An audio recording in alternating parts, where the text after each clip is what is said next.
All right, Steeler fans, it is time to go behind enemy lines. Week 7, Pittsburgh Steelers travel across country to play the LA Rams, SoFi Stadium. They played there last year when they played the Chargers. This will be the first time playing the Rams in that venue.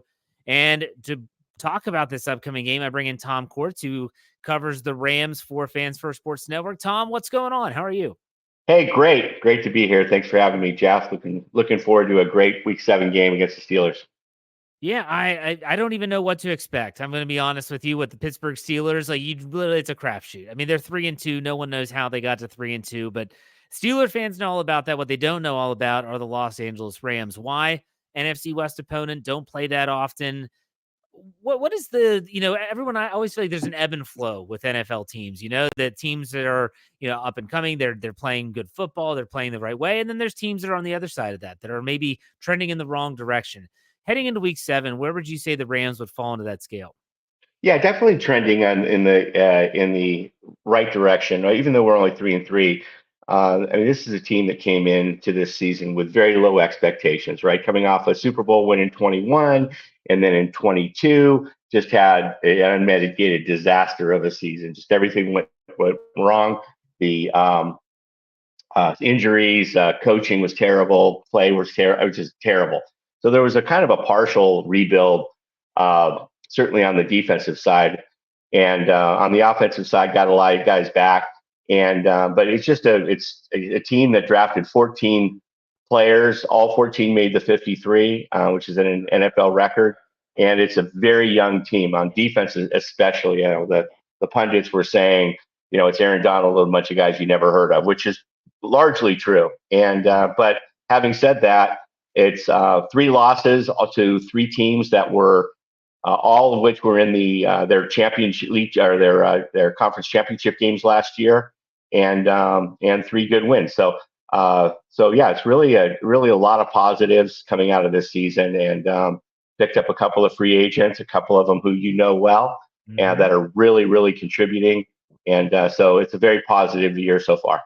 Well, that's a great segue because I know Steeler fans might not know a lot about the Rams, but they do know a lot about 2 specific players, and that would be one Kevin Dotson, who's a guard, and that's one Ahkello Witherspoon, who spent 2 years with the Steelers prior before he was released and picked up by LA. Those 2 guys are playing good football. What's been the difference? Because the Steelers obviously traded Kevin Dotson and they let Ahkello Witherspoon walk. How are they fitting? How are they playing right now? Yeah, I mean, Ahkello Witherspoon is arguably our second best defensive player right now after Aaron Donald. I mean, certainly the leader of the secondary, just having an outstanding year across the board. And so quite I didn't really follow him. Didn't when we got him, I had to do a lot of research, to be honest. And so I mean, I know a lot of players in the league, but I don't necessarily go that deep. And so, no, but he came in. We didn't know what he was going to be like. He had a great camp. He certainly, yeah. So he's played outstanding, and just can't. I don't know. Quite frankly, I don't know what that secondary would be like without him. Um, and especially now that we lost our other a cornerback across from him in Darian Kendrick with some legal issues. But in terms of Dotson, I mean, this is a defense or offensive line that was just beat up bad last year, and the Rams really wanted to uh, bulk up in the middle 3 and get bigger. And we didn't know about Dotson either. He came over. He looked okay. He didn't get the starting job. He made the 53. They kept 10 offensive linemen, but he's been a healthy scratch for most of the year.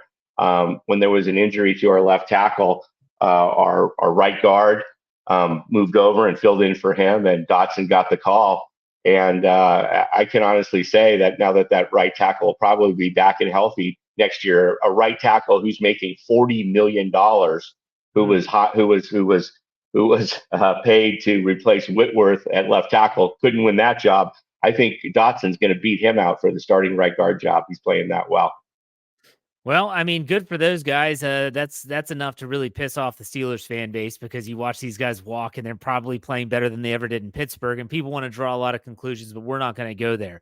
I want to talk to you about your own opinion on the strengths and weaknesses of this LA Rams team.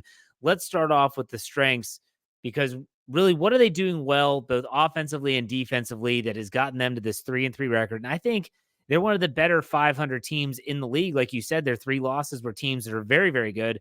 What are they doing well? What would you say those strengths are? Yeah, I mean the passing game, right? I mean, you get a guy like Cooper Cup goes out in camp, misses the first 4 games, and Van Jefferson, who's our other veteran receiver, the number 2 receiver, moves up to number 1, and he disappears, right? Yet our passing game has thrived all season long, and largely because of everyone knows the name of Puka Nacua now, right? A 5th-round draft pick who out of BYU, but before that he had transferred from Washington, and at Washington he had a coach, a receivers coach named Junior Adams, who was, by the way, Cooper Kupp's receivers coach when he was at Eastern Washington. So a lot of people don't know that, and the press hasn't made as big a deal as you think they would about that. But yeah, interesting little tidbit. But yeah, so he came in and took that role, and Stafford's been, I think top 5 quarterback in the league this year, just how he's playing. So the passing game is clearly their strength.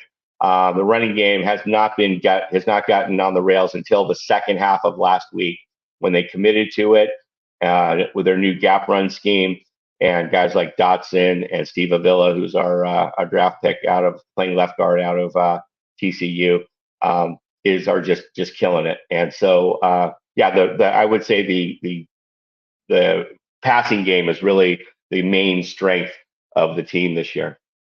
How's the pass pro? Because obviously with TJ Watt and Alex Highsmith coming to town, they're looking to pin their ears back. How are the tackles looking in terms of keeping Matthew Stafford upright? It's interesting because the pass pro, it's a lot of guys who haven't played, either those positions or just in the NFL very much. Yeah. Right. Our left tackle, the guy who beat out Joe Noteboom, who I just referenced as the guy who was the right guard before he went down. Alaric Jackson is a UDFA, right? He's been kind of a backup guy. He's our left tackle, and he's playing fantastic. But to answer your question, the pass pro's been fantastic until the DC throws some blitzes at them, especially blitzes with stunts, right? The inexperience then comes into play and shows, and it's been really bad. So I don't know if this is a true moniker, but some people call the Steelers Blitzburg. I don't know if that's true or not. You can tell me, but if it's true, and Tomlin brings the heat with some stunts and some trickery and corners off the edge and so forth, it could be a long day. Well, I'll tell you this, for a guy that Blitzburg era was the mid 90s with Greg Yeah. Lloyd and Kevin Green, and they did blitz almost every down. Like they sent extra defenders almost every single snap, and that's where they got that moniker. This defense does not do that nearly as much. They rely on their guys to win, and that's what they do. Like they want TJ Watt to win his one-on-one matchup, even if he gets chipped, which he's used to that. If he gets held up, okay, that's Alex Highsmith. You're one-on-one. Win your matchup. That way they don't have to send too many players. They can keep the back end covered. So no, they don't blitz as much as most people think. They just rely on their talent up front. And then when Cam Hayward was there, he's on injured reserve right now. He obviously would be one of those guys as well that they expect to win their matchup. But I want to talk to you about, obviously as a Steeler fan, this is curious for me.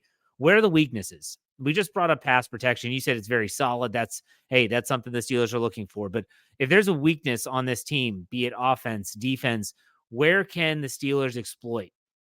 Yeah, there's one glaring weakness on this team, and it's at our right edge.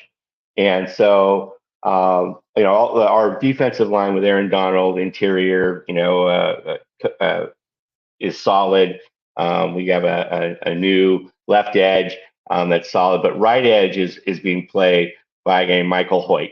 Michael Hoyt was a backup defensive lineman for the last couple of years, was a former UDFA backup lineman for the Rams the last couple of years, special teams kind of a guy, and 300 pounds, 310 pounds, interior defensive line. There's so many injuries. He gets just at the end of the year, let's let him try the edge. What the heck? And he played quite, pretty well. So this year coming in and with signing almost, very, very few free agents, especially on the defensive side of the ball, he was the de facto starting right edge. And he's down to 270, but he's just getting killed anytime he's anytime he's guarding a tight end. The other opposing quarterback, especially now that there's film on it, checks right out of it and boom, and he's getting beat by a lot. So, and he's quite frankly, he's not getting to the quarterback. He's not containing the edge. We don't know why he's in there, quite frankly, why he's still starting. But because there's some other emerging guys. So anyway, yeah, that's and an edge.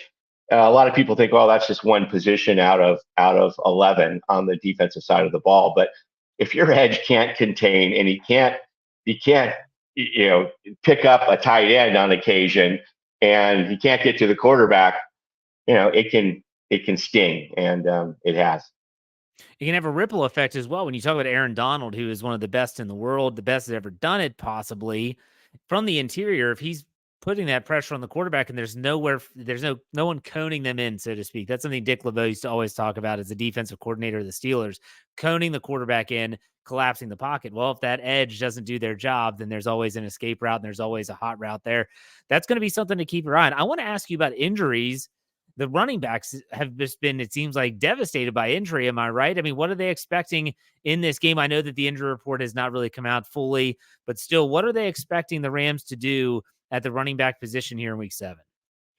Yeah, so our we lost our starting running back Cam Akers, right? We just finally moved on from Cam Akers. Yeah.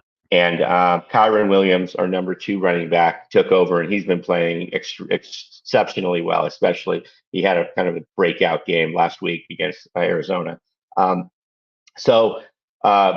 he got hurt, so he won't be playing.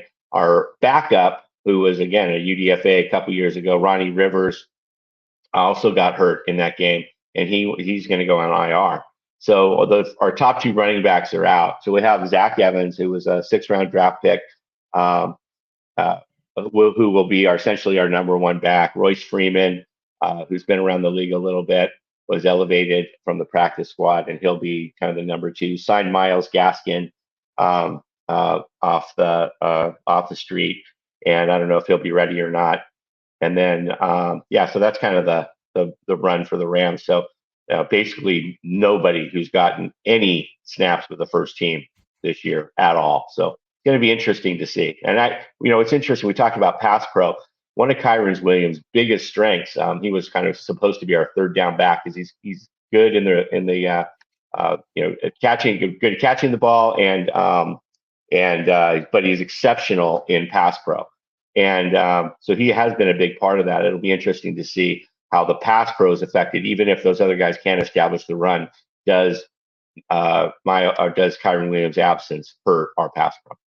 Well, just so you know, lesser running backs have run all over the Steelers, so don't go and disregard that. There's still a possibility that they will run rampant on Pittsburgh.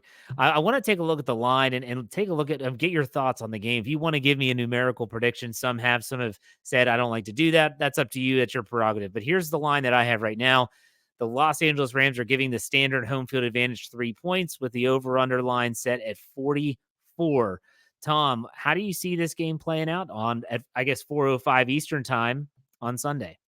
Yeah, I'm chalk. I had this game. I think before we knew about those injuries early on, and we knew all the guys that were coming back for you and so forth. And I kind of picked this game. I try to pick games early, but I have 23-20 Rams. So it is kind of a chalk pick because it goes with both those lines. I didn't mean to do it that way, but that's just where it's at. It also is it is what I think is going to happen in the game, but it is also the score that we won the Super Bowl with a couple years ago. So everyone a lot of people tend to pick the Rams 23-20. It's one of those scores that's kind of cemented in your brain. I get it, for sure. Well, the thing is with the Steelers is not only are they a tough nut to crack in terms of how they're going to perform, but you talk about they're coming off the bye week. They are getting healthy, as you mentioned. They're hoping to have Deontay Johnson back at wide receiver. Anthony McFarland, who can spell some 3rd down backs, but Jaylen Warren is primarily that guy. Pat Freiermuth should be back in the lineup, a healthy offensive line. So this is going to be a really interesting game from Pittsburgh's perspective. How does the secondary hold up against Matthew Stafford and Cooper Kupp and company if the pass rush can't get home? Because so far this season, they have been gashed by big name receivers repeatedly, whether it's Brandon Ayuk in week 1, Amari Cooper in week 2, Devontae Adams in week 3. I could keep going, but you get the picture. This team has struggled at times, and somehow, some way, they're 3-2. Will they be different out of the bye? I don't know. I really don't know. But hey, you said 23-20. I think it will be close. I do think it will be close. That's a good prediction. Maybe it'll be flipped, hopefully for my sake. Nonetheless, Tom, I appreciate the time. I want to give you the opportunity to tell all the listeners out there where they can find you both on social media, and go ahead and plug your Rams podcast for Fans First Sports Network. Yeah, so I'm at Ramsbeat on Twitter and very active there. And our podcast is Rams Up Podcast Network on the Fans First Sports Network. So yeah, look for us there. And yeah, a lot of good content every day. Absolutely. Go give them hey, you want to check out what's going on the other side of the docket? Go check out the Rams Up Podcast Network. Great stuff there. Tom, thank you for your time. I do appreciate it. Hey, thanks for having me. No problem.